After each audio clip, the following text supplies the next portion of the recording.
하나님의 풍성한 은혜와 사랑이 오늘 예배자들 위해, 오늘 주님을 사랑해서 오신 모든 분들 위해 부어지기를 주님의 이름으로 기원합니다. 오늘 4층에서 무슨 일이 있나요? 아니, 오시지 못한 분들이 계신 것 같아서. 네. 지난주에는 부활하신 예수님은 대체 누구신가? 부활의 의미가 무엇인가? 찾으면서 은혜를 나누었습니다. 오늘은 부활하신 예수님이 제자들에게 하신 말씀이 무엇이었는지 그것을 찾아보면서 그 말씀을 따르려고 합니다. 유언이 무엇입니까? 유언은 사람이 죽을 때 마지막으로 당부하는 말씀입니다. 그러나 죽고 부활하셔서 하신 말씀은 뭐라고 해야 될지 단어가 적절하게 생각이 안 납니다. 새 유언 이렇게 말씀드려야 될까요? 여하튼 예수님이 부활하신 바로 그날 제자들에게 나타나신 첫 마디의 말씀들은 매우 중요합니다. 모든 생애를 끝내시고 다시 부활하셔서 인류 가운데 최초의 일이죠. 초유의 일이죠. 부활하신 예수님이 첫 마디의 말씀을 하신 것. 이것은 중요할 수밖에 없죠. 아무 말이나 하시겠어요? 그래서 우리가 오늘 그 말씀들을 찾으면서 죄와 모든 불행과 죽음조차 이기시는 그 예수님이 부활하셔서 하신 말씀. 이것이 우리들에게 어떤 좌명이 되고 또 뇌리에 박혀서 가슴과 머리에도 박혀서 우리 삶이 뒤바꿔지는 은혜가 있기를 주님의 이름으로 다시 한번 기원합니다. 무슨 말씀이셨을까요? 오늘 말씀 본문에 있습니다. 세 가지로 말씀하신 것을 우리 찾을 수 있습니다. 첫 번째는 평강이 있을지어다 라고 하신 거였어요. 사실 제자들은 지금 어떤 사정이었습니까? 가장 심각한 한 주간을 보낸 겁니다. 그 예수님의 그 순환, 고통 가운데 제자들은 아무것도 할 수 없었던 한 주간이었어요. 그리고 마지막 날에는 가슴을 치고 찢고 머리를 뜯었지만은 그러나 아무것도 할 수 없는 거예요. 그러한 제자들에게 다시 예수님이 살아나신 이 현장. 참 놀라운 일이 아닐 수 없습니다. 제자들은 모든 것을 버리고 쫓았던 예수님이 십자가에서 죽으실 때 말로 다 할 수 없는 참혹한 슬픔을 겪을 수밖에 없었습니다. 제자들의 모든 꿈이 무너졌습니다. 소망도 없습니다. 사는 게 아니었습니다. 그런데 부활하셨다는 소식을 들었습니다. 그것도 여제자에게. 자존심도 상했지만 이거 믿어야 할지도 문제였죠. 믿어야 돼. 지금 제자들의 상태를 우리가 의학적으로 조명해 본다면 정서불안증입니다. 두려움, 허탈, 공포, 죄책감, 거기에 예수님이 나타나셔서 첫 마디를 하신 것이 뭐였다고요? 너희에게 평강이 있을지어다였어요. 너희에게 평강이 있을지어다. 평강이 있길 원합니다. 그런 뜻이 아니에요. 평강 있을지어다. 다시 말하면 주님의 그 창조주 주님께서 평강을 주시는 거죠. 받으라는 뜻이에요. 너에게 평강이 있을지어다. 제자들이 부활하신 주님 때문에 놀랐지만 그 첫마디로 인하여 그들은 갑자기 먹구름이 싹 거치는 은혜를 지금 체험하고 있는 겁니다. 그래서 거기 보면, 본문에 보면 이렇게 돼 있어요. 너에게 평강이 있을지어다 이 말씀을 하시고 손과 옆구리를 보이시니 제자들이 주를 보고 기뻐하더라. 기뻐하는 겁니다. 그러니까 주님이 부활하셔서 평강을 주신 것이 분명하죠. 바로 여기에 있습니다. 이 평강은 다른 조건으로 인한 평강이 아닙니다. 주님으로부터 인한 평강이에요. 불안으로부터 평강, 근심으로부터 평강, 염려로부터 평강, 슬픔으로부터 평강하라. 그때 아멘 하는 자에게 그 평강이 임하는 줄 믿습니다. 바로 그것이죠. 내가 부활했는데 무엇이 문제가 되겠느냐는 뜻입니다. 내가 불행도 죄도 사망도 다 이기고 부활했는데 너희가 무엇을 불안해하느냐. 사실 인생의 불안은 질병과 죽음 앞에 있는 것 아닙니까? 사업이 기울 때 사실은 이러다가 우리 망하면 어떻게, 이러다 죽으면 어떻게까지 다 걸려 있습니다. 그러니까 염려하는 거예요. 그런데 거기에 상황은 안 변했어요. 아무것도 변한 거 없어요. 그러나 예수님이 살아서 나타나신 것, 그거 유일한 거죠. 거기서 너희에게 평강이 있을지어다. 이것이 바로 큰 은혜가 아닐 수 없습니다. 그리고 이거는 선택사항이 아닙니다. 의무사항이에요. 평강하라. 아멘. 제게 그 평강을 주십시오. 아멘. 그리고 부활하신 예수님을 우리가 주목하면 그래, 죽어도 부활하는 거 아니냐. 망해도 우리는 망한 게 아니다. 우리의 진짜 삶은 죽음 이후다. 이것이 다 부활하신 예수님 속에 있지 않습니까? 한국 초대교회 그 선교사들이 들어와서 선교를 할 때, 설교를 하고 말씀을 전할 때 중간중간 유머를 좀 사용했습니다. 긴장하고 불안해하는 그들에게 유머를 사용했어요. 근데 한국 교인들은 전혀 웃지 않는 것이었습니다. 선교사님들이 좀 어색했죠. 그래서 힘들어했습니다.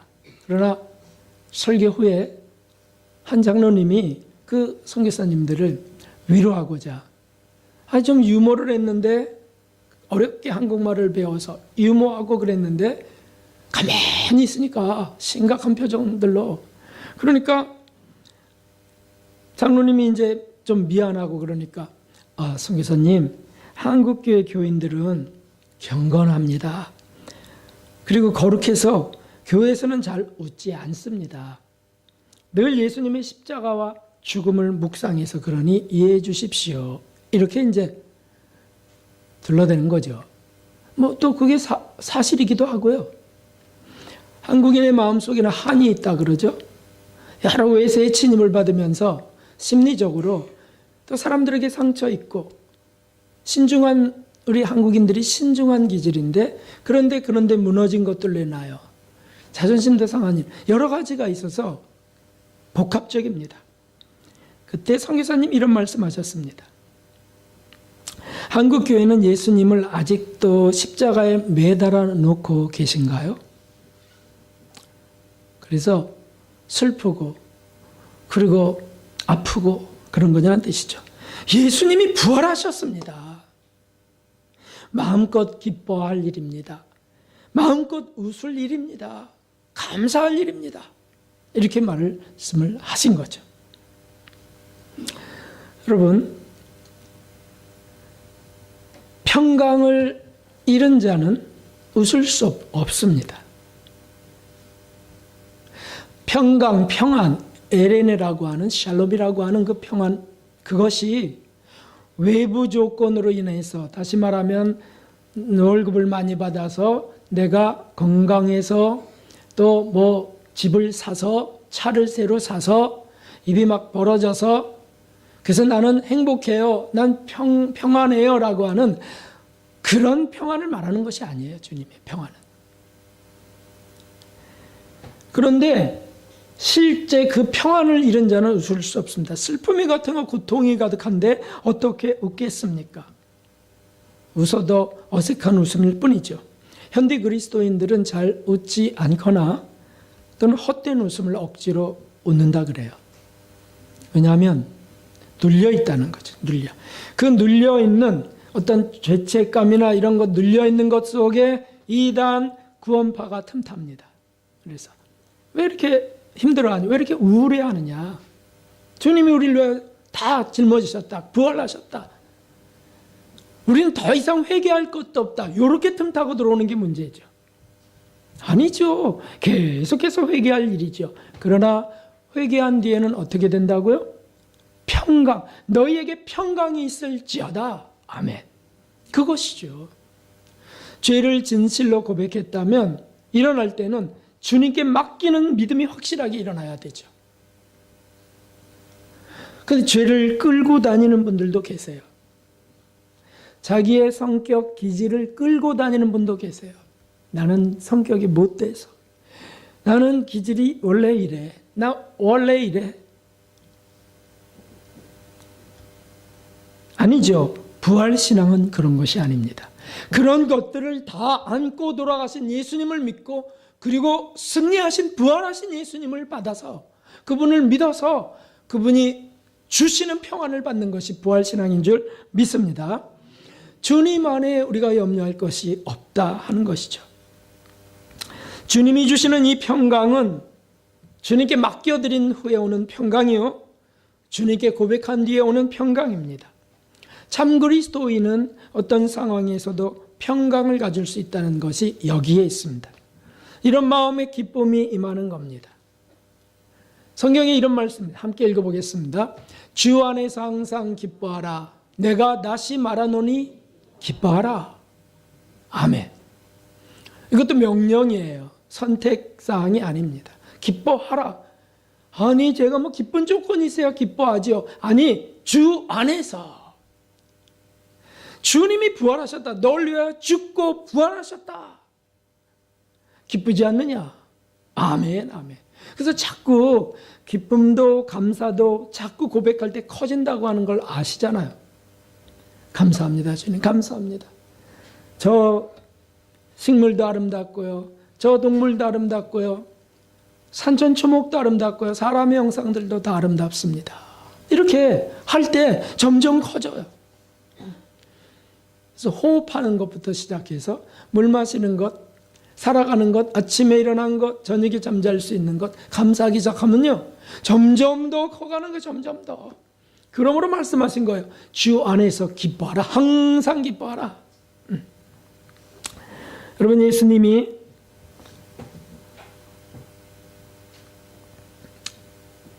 우리에게 오셨을 때, 제자들에게 오셨을 때 거짓 것을 갖고 오실 수 있겠습니까?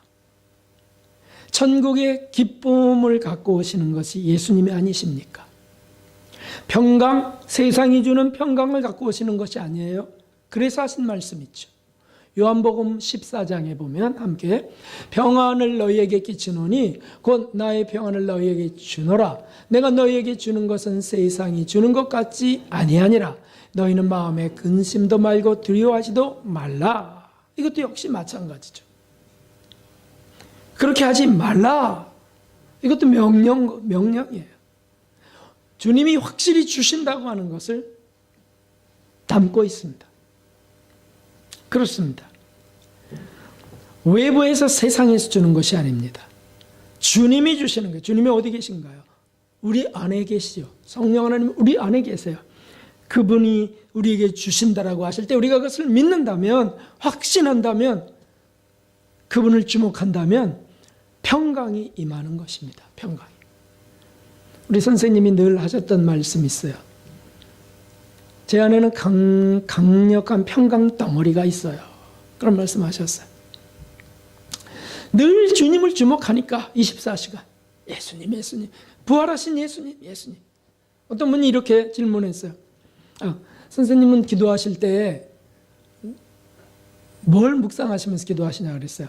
우리는 선생님의 그 자리 앞에, 누운 자리 앞에 십자가 고상이 있으니까 늘 그 십자가를 묵상하는 줄 알았던 거죠.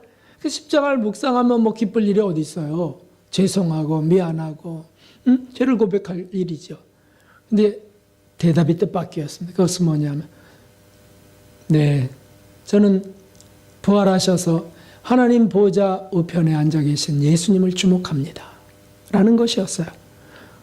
그러자 질문했습니다. 십자가에 예수님을 주목 안 하세요? 그건 포함되어 있죠. 당연히 포함되어 있고요.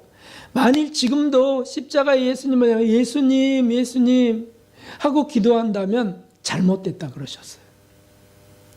지금 달려 죽은 예수님이 아니고 부활하신 예수님이다. 십자가는 묵상하고 죄를 찾아 고백하고 그리고 주님을 더 사랑하기 위하여 사용되는 것이죠. 부활하신 예수님을 주목하라는 거예요. 그게 선교사의 그 말씀과 같은 의미인 것이죠. 스테반 집사님을 기억해 보십시오. 그가 얼마나 기쁨 충만하였는지. 그분의 상황은 전혀 기쁠 상황 아닙니다. 왜냐하면 예수님 전하다 돌에 맞아 죽는 상황이니까. 한 대만 맞아도 얼마나 정신이 아찔하겠어요. 근데 맞아 죽을 정도가 됐으니까 정말 참혹한 겁니다. 그런데 그의 얼굴은 어떻다고요? 천사와 같이 빛났다 그랬어요. 천사와 같이.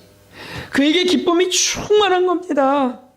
그리고는 거기서 하나님, 저들의 죄를 용서해 주십시오. 저들이 하는 일을 알지 못합니다. 예수님과 일치되셔서 정말 기쁨으로 그렇게 하나님을 찬양하고요. 그리고 하나님 보좌 우편에 서 계신 예수님을 바라보는다다. 예수님을 바라보는 거예요. 그 기쁨이 충만할 수밖에 없죠. 그분은 부활하신 예수님이거든요. 그리고 내가 죽으면 이제 나도 그 하나님 나라를 가는 거니까. 나의 몸도 부활할 것이니까. 이것이 믿음입니다. 믿음. 이 믿음은 자꾸 구하셔야 되는 믿음이에요. 자꾸 입술로도 마음으로도 손으로라도 주님 감사합니다. 바로 그것이죠. 우리에게 그것이 필요합니다. 주 안에서 기뻐하는 일. 내가 다시 말하노니 기뻐하라는 그 말씀대로 기뻐하는 일이 바로 이것이죠. 사실 항상 기뻐하라. 내가 다시 말하노니 기뻐하라. 주 안에서 기뻐하라는 이 그 빌립보서는 사도 바울이 빌립보 교회에게 쓰는 편지 아닙니까? 빌립보 교회는 어떻게 세워졌습니까? 사도 바울도 역시 돌에 맞아 거의 죽어가고 있을 때, 기절했을 때 빌립보 감옥에 집어던져 넣은 거예요. 그런데 이제 죽지는 않으셨어요. 그리고 다시 기운을 차리고 정신을 차려서 밤중에 하나님을 찬양하다가 옥문이 열리게 되고요. 지진이 일어나고 옥문이 열리게 되고요. 간수가 놀라갖고 나도 어떻게 해야 구원을 얻겠습니까? 선생님, 나도 어떻게 구원을 얻겠습니까? 그 기적을 보고 말이죠. 그렇게 해서 그 밤에 그 간수의 집에 가서 말씀을 전하고 세례를 주고 그러고 와서 생긴 교회가 이 빌립보 교회예요. 거기에 주 안에서 항상 기뻐하라. 내가 다시 말하노니 기뻐하라고 할 때 그들은 그 기쁨이 무슨 기쁨인지를 아는 겁니다. 왜냐하면 그 고난을 본 사람들이니까요. 고난, 그 역경, 불행 이런 것들이 빼앗을 수 없는 기쁨. 이게 믿음으로 인한 기쁨이다. 예수님 부활하심으로 인한 기쁨이다. 이것을 빌립보 교인들이 잘 알았던 겁니다. 그래서 그렇게 쓰시는 거죠. 기쁨의 서신이에요. 기쁨이란 단어가 16번이나 나와 있는 편지가 바로 빌립보서 아닙니까? 사랑하는 성도 여러분, 우리 어떤 일이 있어도, 끔찍한 불행이 있어도, 질병으로, 불치병으로 죽음이 어른거려도 죽음을 이기고 부활하신 주 안에서 기뻐하시고 주님이 주시는 평안을 받는 저와 여러분 되시길 주님의 이름으로 축원합니다. 아멘. 두 번째는 하신 말씀이 뭐였습니까? 그 다음 구절에 보니까 내가 너희를 보내노라 라고 하는 말씀입니다.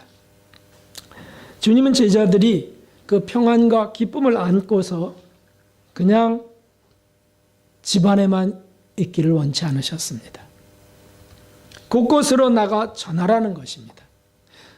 전 나갈 수 없어요. 집 안에만 있어요. 그러면 집 안에서 그 평강과 기쁨을 주신 주님을 증거하라. 내가 거기 너를 보낸 거야. 그렇게 말씀하시는 거죠. 기쁠 수 없는 곳에 기쁨을 전할 수 있는 분이 누구입니까? 행복할 수 없는 곳에서 행복을 전할 수 있는 분이 누구냐고요. 그리스도인들이에요. 그리스도인들. 예수님이 그러셨으니까요. 고통과 불안이 있는 곳에서도 평강과 기쁨이 전해지기를 원하셨습니다. 그래서 내가 너희를 보내노라 라고 말씀하시죠. 그러므로 우리는 부활하신 예수님을 그렇게 전해야 되는 것이죠. 어떻게 해요? 예수님은 행복의 시작입니다. 예수님은 행복의 시작입니다. 평강과 기쁨의 근원이십니다. 라고 전하는 것입니다. 내게 실제로 그 평강이 있습니다. 내게 실제로 그 기쁨이 있습니다. 아니, 어떻게 지금 이런 상황에서 기쁠 수 있나요? 예수님이 주셨습니다. 이것이 전도 아닙니까?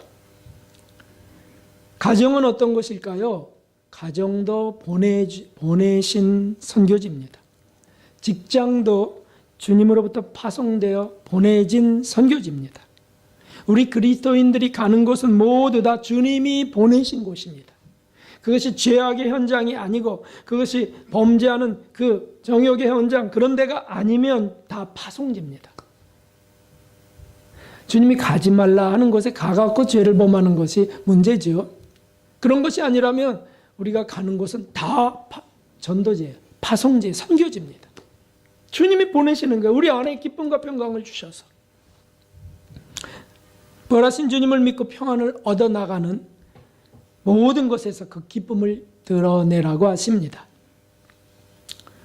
우리가 5월 19일 날 그 이웃초청 천국잔치를 이제 준비하고 있지 않습니까? 그런데 우리가 기쁨과 평강을 갖고 나가서 모셔오는 거죠. 우리가 나가서 전하고 모셔오는 거죠. 그런데 나가지 못할 때도 있어요. 제가 나가지 못하고 있을 때 금요일 날 이 건물 관리를 우리가 업체에다 맡기지 말고 우리가 자체 관리를 해갖고 비용을 좀 절감했으면 좋겠다. 이렇게 우리 회의했었죠. 그런데 실제로 그렇게 되었어요. 그래서 이제 업체가 관리 안 하고 우리 여기 있는 모든 여기에 들어온 입점 점포마다 자체 관리를 해봅시다라고 해서 이제 의견 일치해서 드디어 이제 5월부터 자체 관리가 되는데, 그런데 이제 장로님 소개로 그 세 가지를 해야 돼요. 전기 안정 대행, 그 다음에 소방 관리, 그 다음에 엘리베이터 관리, 이것을 해야 됩니다. 근데 엘리베이터 관리 업체가 이제 선정돼 갖고 장로님이 이제 그 과장님을 오게 했습니다. 친절하게 아주 말씀 잘 해주시더라고. 그래서 얼굴을 보니까 얼굴이 그저 욕심스러운 분 같지는 않아요. 그래서 이제 뭐 이것저것 이런 거 관리도 해야 되고 저것도 관리돼야 되고 이렇게 하는데 제가 그렇게 말을 했습니다. 과장님, 엘리베이터만 그렇게 점검하지 마시고 영혼도 점검하십시오. 그러니까 잠깐 주춤하면서 안 돼, 그래야죠. 예수님을 믿으면 행복해집니다. 영혼을 꼭 점검해 주세요. 네, 알았습니다. 이러고 가셨는데 그 네, 알았습니다가 인사치레의 말씀이겠죠. 하지만 거기에도 역사하시는 분은 하나님이신 줄 믿습니다. 그래서 제가 카드를 보내야 되겠다. 초청 카드를 보내야 되겠다. 그런 생각을 했습니다. 여러분, 그 하나님은 모르고 예수님이 부활하신 것도 모르고 우리에게 주시는 평강과 기쁨도 없는 이들을 여러분이 볼 때 어떤 마음이 듭니까? 저 이마트에서 그 캐시어들 있잖아요. 그 계산하고 하루 종일 그것을 해요. 밀려 계속 나오는 그 손님들에게 그것을 찍고 또 어떤 사람들은 불평하고 빨리 하라 그러고. 그래서 얼굴을 가만히 보면 얼굴이 행복하지 않은데 그래도 상냥해야 되니까 감사합니다 이렇게 합니다. 그 톨게이트에도요 하루 종일 그것만 끊는 사람이 있어요. 참 가엾고 불쌍한 마음이 들어요. 참 가엾고. 그래서 어떨 때는 사탕도 하나 드리기도 하고 그러죠. 껌도 하나 드리기도 하고. 그런데 어떻게 해야 되죠? 여러분, 사막에서 오아시스를 만나서 시원한 물을 마신 사람이 있습니다. 그리고는 물통에 물을 가득 채웠습니다. 너무 기쁜 겁니다. 어떻게 여기 오아시스가 있냐? 어떻게 이게 또 발견됐냐? 너무 좋은 겁니다. 그리고는 마셨습니다. 그리고는 다시 사막길을 걸어가면서 목말라 죽어가는 사람에게 오아시스를 알려주지 않는다면 법적으로 이것은 어떤 죄에 해당될까요?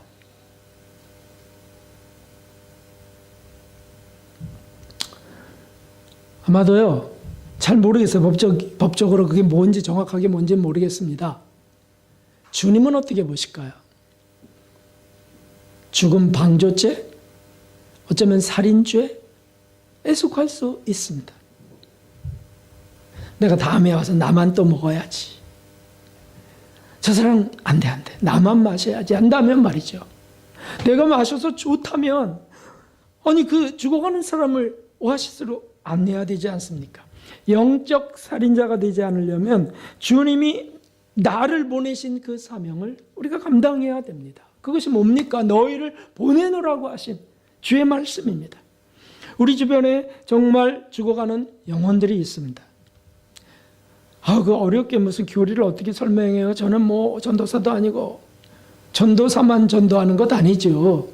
그리스도인들 속에는 다 평강과 기쁨이 있다 그겁니다. 이 기쁨을 전하는, 행복을 전하는 거 여러분 행복하지 않으세요? 한번 옆분들에게 여쭤보시고 행복하지 않으세요? 한번 여쭤보세요. 행복하지 않으세요? 맞아요. 불행해요. 그럴 사람 한 사람도 없어요. 다 행복한 사람들입니다. 그러면 그 행복 나아가서 내가 왜 행복한지를 알리라는 뜻이에요. 내가 왜 행복한지. 저는요, 교회에서만 행복해요. 이런 사람은 정신점검을 좀 받아야 됩니다. 나가는 순간 전 불행해져요. 아니죠. 그건 주님이 주신 게 아니에요. 우리 예수님은 너에게 평강이 있을지어다. 그리고 내가 너희를 보내노라. 평강을 갖고 가게 하신다는 거예요. 물론 때때로 우울해지고 실패할 때도 있지만 부활하신 주님을 바라보면 다시 소망이 넘쳐요. 다시 소망이 넘쳐요. 다시. 이것이 주님의 계획이고 주님의 뜻입니다. 어느 때는 욕먹을 수 있습니다. 어느 때는 맞을 수도 있습니다. 스테반 예수님처럼 조롱당할 수 있습니다. 분위기 깨네. 그러지 마요. 이렇게 할 수도 있습니다. 아니에요. 상관없어요. 저는 그래도 행복합니다라고 하는 예수님의 그 평강이, 예수님의 기쁨이 제게 주어진 기쁨이다. 이것으로 행복해 하시며 전할 수 있는 저와 여러분 되시기를 주님의 이름으로 축원합니다. 마지막으로는 주님이 성령을 받으라 라고 말씀하셨습니다. 성령을 받으라. 여러분, 여기에 우리의 그 불안이 해결되는 답이 있습니다. 우리 불안이 뭡니까? 그래도 나가서 전하는 거는 좀 부끄러워요. 튀는 것 같아요, 왠지. 세상에 빛이 튀어야지. 그러면 안 튑니까? 세상의 빛이. 어두움에 꺼진 등불이래 안 튀지. 주님이 세상의 빛으로 그렇게 이끌어 가신다면 튀는 건데. 그런데 이 성령을 받을 때 용기를 얻고 간다는 거예요. 용기를. 성령을 받으라라고 하는 게 그 의미입니다. 사실 우리 자존심 때문에 또는 실패한 기억 때문에 체면 때문에 두려워하는 게 많거든요. 전도지 갖고 나가서 전도할 때요. 그 주춤주춤하는 게 다 뭐냐고요. 내가 이거 해야 되나? 내가 누군데요?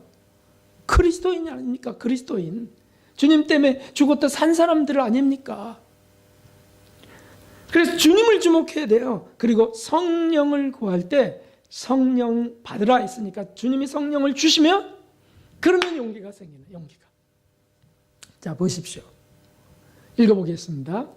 오직 성령이 너희에게 임하시면 너희가 권능을 받고 예루살렘과 온 유대와 사마리아와 땅끝까지 이르러 내 증인이 되리라 하시니라. 아멘. 사도들 12명에만 주신 말씀이 아니에요. 우리에게 다 주신 거예요. 그래서 성령이 임하면 용기가 생겨요. 성령이 임하면 능력이 주어지고요. 성령이 임하면 뭘 말해야 될지 염려하지 않아도 전할 수 있다. 그래서 너희가 누구에게 전할 때 무엇을 말할까 염려하지 마라. 그때 말하게 하시는 성령이시니라. 성령을 의지하고 주목해야 된다는 거죠. 그래서 우리가 구할 게 바로 이 성령입니다. 예수님께서 숨을 내쉬면서 성령을 받으라 하셨어요. 그 의미가 무엇인지 아십니까? 성령은 주님으로부터 받는 것 아멘이지만 호흡하듯이 구하라는 뜻입니다. 호흡하듯이 진심으로 구해야 될 것이 이거예요. 그래서 우리가 하고 산소를 들이마시는 것처럼 성령을 들이마시라. 꽉 채우는 충만을 구하라. 이것입니다. 그리스도인들이 어디 가든지 구해야 될 게 이거예요. 막 불안할 때에도 심호흡을 할 때 성령을 구하면서, 성령 어디 계신데요? 우리 안에 계신데 마음껏 성령이 충만케 하시기를, 마음껏 활동하시기를, 우리를 지배하시기를, 그 뜻이죠. 그래서 우리가 이렇게 기도해야 됩니다. 성령 하나님 저를 붙드소서. 성령님 저를 회복시키소서. 성령님 저를 이끄소서. 주님의 뜻을 쫓게 하소서. 하나님을 구하는 겁니다. 계속해서 성령의 은혜를 구하는 것. 이것이요. 죄로 인하여 쓰러질 때 어떻습니까? 어떤 끔찍한 죄, 음란이나 미움이나 포악이나 여러 가지 분노에 잡혔다든지, 전 이 승질이 문제예요. 막 이렇게 했다고 합시다. 그랬을 때에도 성령을 구해야 된다는 거죠. 나 성질이 이래요. 난 이래요. 못됐어요. 나 이거 회복되려면 시간 오래 걸려. 이런 사람은요, 주님 안 믿는 사람이에요. 자기 혼자 그거 회복시키려고 노력하는 사람이에요. 그런 분들은 절에 가야 됩니다. 절에 가서 좌안거하셔서 면벽 수행해야 돼요. 아니지, 예수님을 의지해야지. 예수님을. 하나님, 제 성질 이렇게 못된 거 다 아시죠? 또 쓰러졌어요. 또 잘못됐어요. 주님, 그러나 주님이 고치실 줄 믿습니다. 주님 용서해 주세요. 주님이 사하신 줄 믿습니다. 그러고 또 그리스도인들은 푼수가 돼야 됩니다. 사실은. 어떻게 저렇게 울었다가 또 웃고, 저렇게 잘못하고 나서도 또 저렇게, 하여튼 속도 없네. 속도 없어. 그리스도인들 속은 없어요. 예수님이 채워져 있어요. 이것이 중요한 거죠. 이것이. 그래서 옥합을 깨트리고 나온 여인을 생각해 보십시오. 그가 부정한 여인이라고 손가락질을 바르고, 그리고 비난당할 거 몰랐겠어요? 근데 예수님만 바라보고 나가서 옥합을 깨어서 주님 발을 닦입니다. 비난하면 시몬이, 문둥이 시몬이 비난합니다. 저 여인이 어떤 여인인지 모르셨나? 어휴, 저 더러운 여인. 그럴 때 누가 더 사랑할까? 죄를 많이 사함받은 자가 사랑하겠느냐? 조금 사함받은 자가 사랑하겠느냐? 많이 사함받은 자느냐? 이 여인이 그러한 사람이다. 주님이 그렇게 보세요. 그래서 우리가 죄를 짓고 실패하고 인격적인 어떤 참패를 당했을 때 주님께 구하며 주님께 나갈 때 바로 이렇게 해야 돼요. 성령 하나님, 저를 채워주세요. 저를 씻어주시고 채워주세요. 그러면 성령은 속죄 은총, 예수님 마련하신 속죄 은총을 부으시고 또 용서하시면서 충만케 하시고, 제가 여기 나오기 전에 조금 전에 죄를 범했다고 합시다. 그러면 여기 쓰기 싫을 거예요. 아마 큰 소리치고 싸웠다고 했다면 어떻게 나옵니까? 체면 때문에 나옵니까? 아니요. 회개하고 나오는 거죠. 회개하고, 진정으로 회개하고. 네, 이것입니다. 이것. 우리 사람들 만날 때 껄끄러운 마음이 일어날 수 있습니다. 왜냐하면 과거의 죄가 떠올리기 때문이죠. 받았던 상처, 주고받았던 상처 때문에 그 사람 보기가 싫은 겁니다. 그것도 역시 씻어지지 않은 거예요. 성령으로 씻고 힘을 얻어서 다시 나가는 것. 하나님, 저를 불쌍히 긍휼히 여겨주시고 저를 버리지 말아주시고요, 저를 돌이켜주소서. 예수님, 저를 용서하소서. 긍휼을 베푸소서. 늘 입에 담고서 그러면서 나갈 때는 주님 감사합니다. 또다시 힘을 주시니 감사합니다.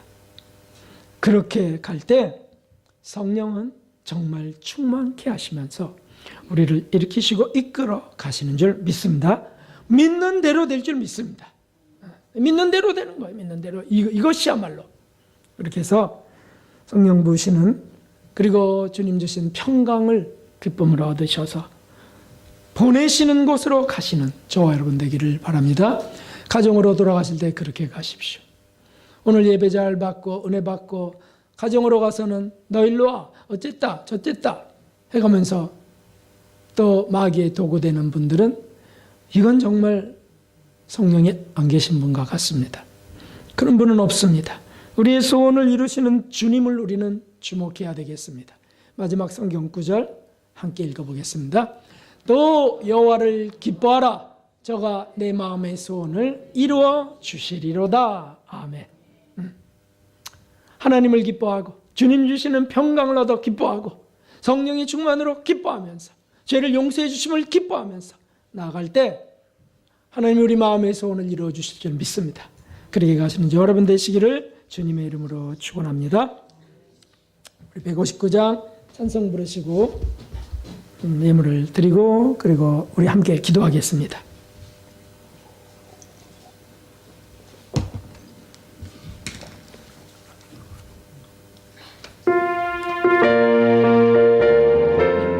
우리 박수하면서 하겠습니다.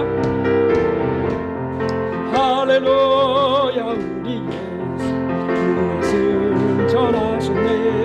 세상 사람 찬양 천사도 파도 예수 보아라 사사만 권세 이르네. 예수 보아라 사사만 권세 이르네. 할렐루야 우리 예수 왕이 되시고 우리들의 주로 되시고 성령 증거하시네. 그저 예수 보아라 사사원 열매 되시네. 예수 보아라 사처럼 열매 되시네. 할렐루야 우리 예수 그가 없다. 무덤 속에 있는 주가 일으키시네. 예수 보아라 사형만 들어오시네. 예수 보아라 사형만. 주님 한번 부르고 우리 기도하겠습니다. 주님, 오 하나님 아버지